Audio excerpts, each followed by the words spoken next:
Hey guys, welcome to another adventure with Off the Beaten Path Adventures. I'm Doug. If you've not watched my channel before, I know you're new, I appreciate that. Coming to you from the LBL, Land Between the Lakes in Kentucky. I am on the Lake Barkley side, so I'm in between Lake Barkley and Kentucky Lake. But I'm camped out on kind of a secluded area that's right on the water. It's on a 300 number service Jeep road, so it's kind of a rough road to get here. You need some four-wheel drive, but more than anything, you just need a lot of ground clearance to get through some of the stuff to get here. But I come out here and wanted to shoot a video on dispersed camping out at the LBL. I've seen a couple of videos of people that have come out here and some other channels and stuff in various forms of transportation. But what really got me thinking about this is there was a lady that had a channel out there, and I'll be honest with you, I don't remember the channel, but she was in an RV, Class C, pretty good size, I would say, probably at least 26 foot. And she was coming over from the other side, eastern side of Kentucky, this way into the western side, and was going to stay at the Land Between the Lakes for a couple days. And she came here and she kind of got confused with the dispersed camping and what it cost and what you needed and didn't need it in regards to permits and all that. So I thought, since I'm out here all the time, maybe not super knowledgeable, but I know it fairly well, I'd share some tips and kind of the do's and don'ts out here at the LBL. So I went ahead, as I'll show you in this video, and went to a few different areas to show you. But there are spots where you can camp that you don't need a four-wheel drive. You can come camp in a car, an RV, whatever. Be in a campground that's a dispersed campground, or not be in a campground that's a dispersed camping area, the backcountry, which is where I'm at now. But first, let's start with the definition of dispersed. What is dispersed camping? Well, dispersed camping is camping where there is no electricity, no water, and most of the time, no toilets. Now, as you'll see in the video, I went out to Nickel Branch dispersed backcountry campground. There's Brody in the background. And I just shot some quick videos there to show you the area and to explain to you the fees and stuff in regards to that.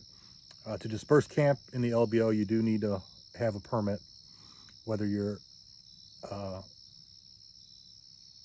in the backcountry or if you want a discounted rate at the some of the campgrounds that are dispersed. And you'll see that later on in the video.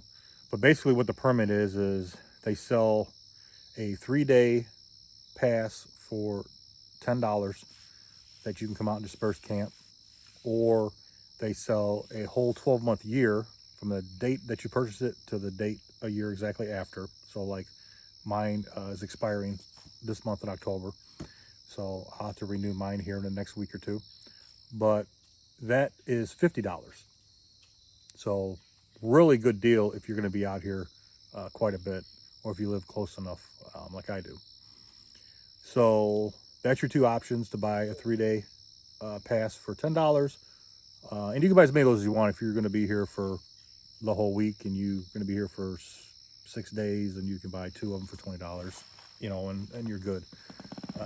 But if you're going to be out here a lot more than that, $50 is really a bargain to come out here and camp.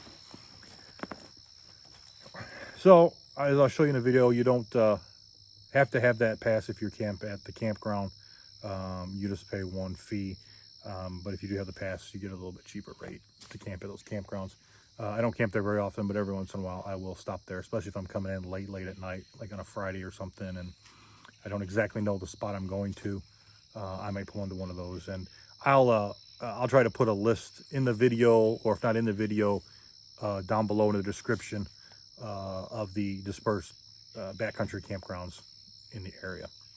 Now, those campgrounds do have disposable toilets. They're what they call vault toilets, so they're basically just a hole in the ground.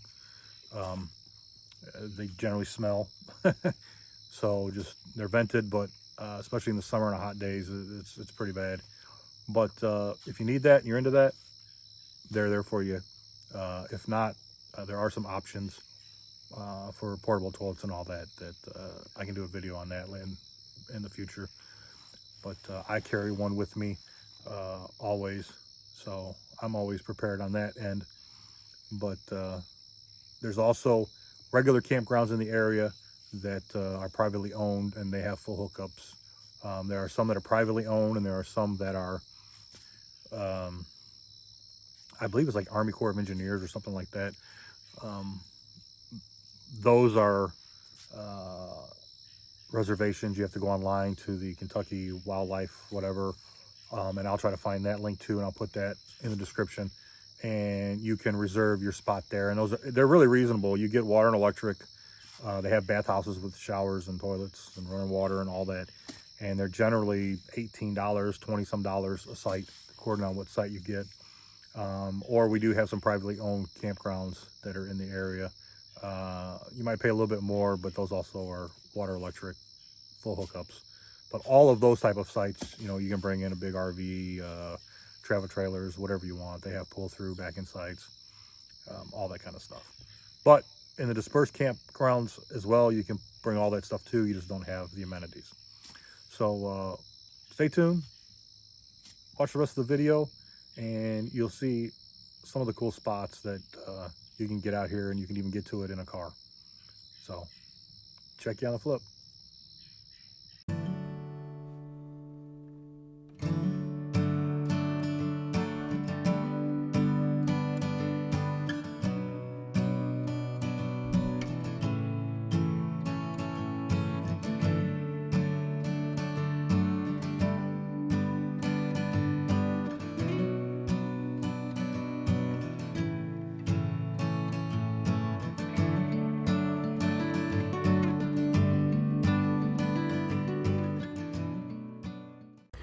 All right, so this is one of the options for dispersed camping out here at Land Between the Lakes.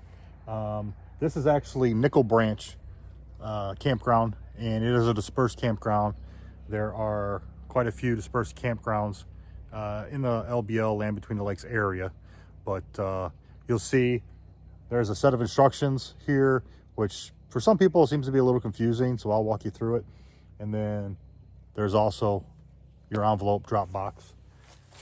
And what this basically is, inside you'll find one of these envelopes, and you just fill out your information on here. There's also a backside, let you know, write down how many days you're gonna be here and all that, and the dates. You'll go ahead and put your money or check in the envelope. They only take cash or check. They don't do any sort of credit or debit out in this area right here for the campgrounds. And then you take it and you just put it in a slot right there. Simple as that. But let's get to explaining what all this means. Okay, so basic campsite. Says right here, camping fees required. Your fees are used to maintain and service the campground. It's $10 a night to stay here. Unless you're a senior, then it's $5. But if you have an access pass, and everybody wonders what's that access pass? Well, what it is if you want to camp in the backcountry, which is another area that I'll show you, you have to pay a fee for that. You have to get a permit for that. So what this is if you have that permit already, you've already purchased it, but you want to stay at one of their dispersed campgrounds, it's just $5. It's not 10, it's 5, because you've already paid for the permit. So either one, it's either $10 a night or $5 a night. And it says here, please camp in designated sites only. Select your campsite, complete registration envelope, which again is that right there. Enclose fee and deposit it in the tube within 30 minutes. Please receipt on site post or camping unit. So some of these sites have actual posts in the ground with a little alligator clip thing, and you just clip your thing that you're gonna tear off here after you put your payment in.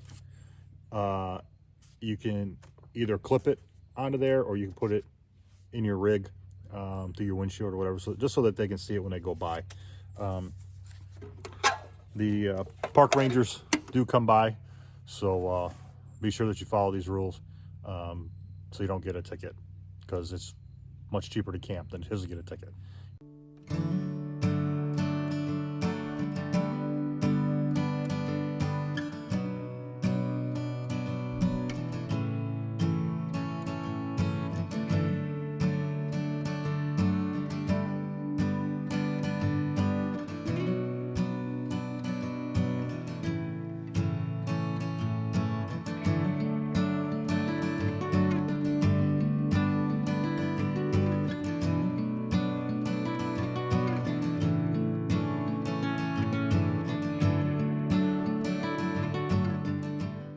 All right, so if you have questions, there are two visitor centers.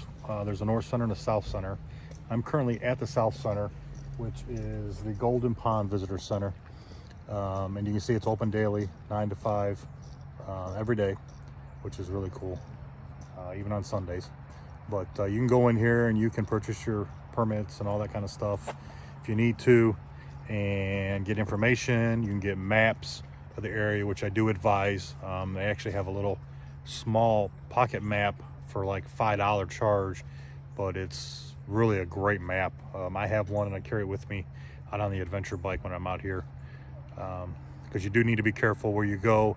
Even though there's a road, some roads are off access, and if you get caught on them, you can get a pretty hefty fine. So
guys, here's another spot. Now if you look, this is on a main road. This is a 100 road. But check it out.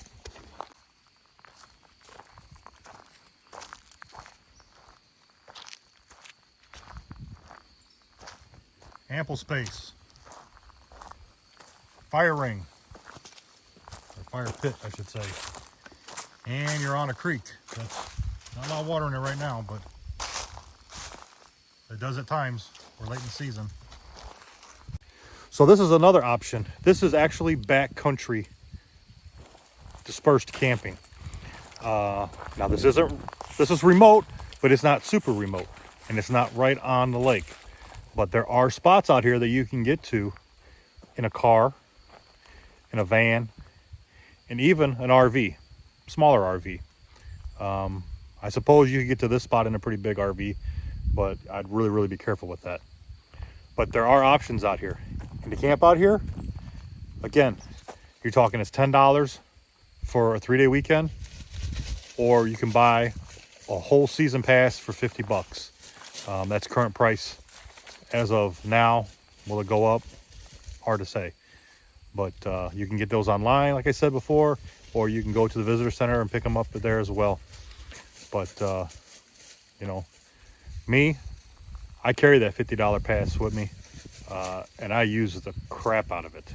As you guys know, I'm out here all the time. So it costs me no more to camp out here unless I have to go to one of those dispersed campgrounds, which I have used from time to time. But this is just another option, guys. Plenty of space to park your rig, or even maybe 2 or 3 rigs. But it gets even better. So here's another spot. Again, this is dispersed camping. So you have no power, no water, no toilets, no anything. You got to bring it all. But you get awesome fire pits like that. And right now the water is down because it is the fall. But let's come over here. And the road is actually a spillway. And I have seen water over that road. So it's a really cool spot in the summer to come and camp. And you can hop off here in the water and chill and relax and stay cool. Right directly across the street from your camp spot. I suppose if you wanted to, you could probably camp over in that gravel area there. Not 100% sure on that. There is no fire pit over there that I've ever seen. But you can actually see here the water. The water is going over the road a little bit here. But I have seen it going all the way across the road. So there's always been a little island there. Obviously it's normally that big in the summer. The water comes through here. But this area over here, it's a good waist deep or a little bit deeper. And people have been known to walk around, and there's some other holes back there as well. So see guys, there's tons of places you can camp out here in a car, SUV, van, RV, like I said, or your truck. But I'm going to take you to another spot. I think it's where I'm going to camp. You definitely can't go in there with a car or a van or an RV. You definitely need a truck, something with high clearance, and a lot of times, sometimes even four-wheel drive. So, but it is an awesome spot. Wait and see.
Well, guys. Look at that view right there. Absolutely thrilling.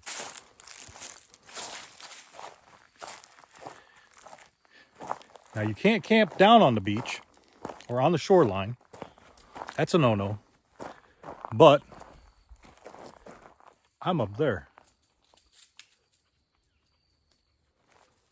So I should be all good. Now you got to take a 300 road to get to here, which you don't necessarily have to have four-wheel drive, how I got in. Although there were a couple spots that it might have helped if you didn't have quite enough clearance. But